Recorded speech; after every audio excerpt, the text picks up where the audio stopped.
So getting this movie made was a long process, and I know that other actors and directors have tried to make a Fred Hampton story before. Why do you think this one took now? A couple reasons. One is that one of my producers was Ryan Coogler, and he was on the heels of making a billion-dollar success in Black Panther. And so, I think there was an interest across the studios to just be in business with him. I think it also helped that one of my other producers, and Charles King, who's widely respected around the industry, also was willing to put 50% of the production budget up.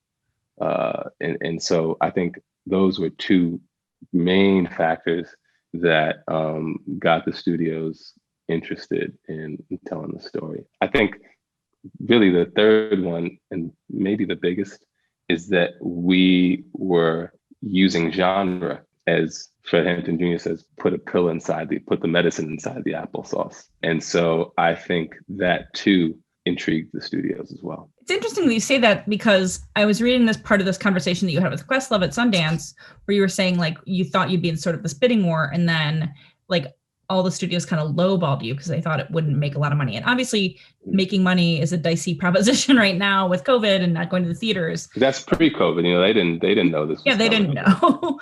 But I was going to say, like, do you have insight in that? And like, are you ready to be like, to shove people's faces in it? Because I think this movie is going to do really well. Oh yeah, I can't wait to rub people's faces in it. I'm totally dying to rub people's faces in it. Because we knew, look, it's not like I teamed up with people who don't know how to make successful movies.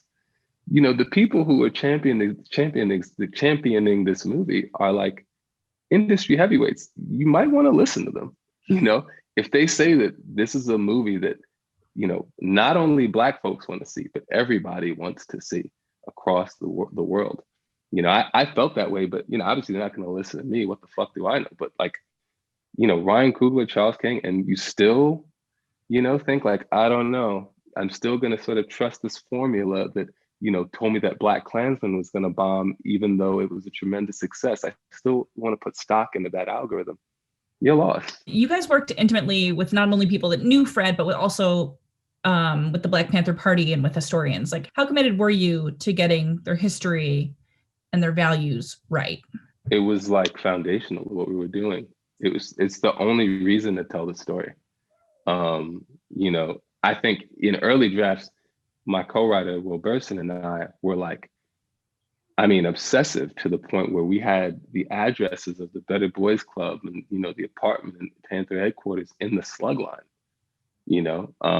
and I think our commitment to that, even as we had to make shifts, and changes to, whether it was for dramatic purposes or, production budget purposes, we still always came from the place of the truth. And so there was only so much we were willing to compromise. I'll tell you that I'm from Cleveland originally, and I was like thrilled / saddened to see that you shot in Cleveland, because so much of Cleveland still looks like it did, which is not the only reason. It's terrible. It's the only. It's great to shoot a period production, but it's terrible for the people who live there, because you're talking about an infrastructure that is completely worn down.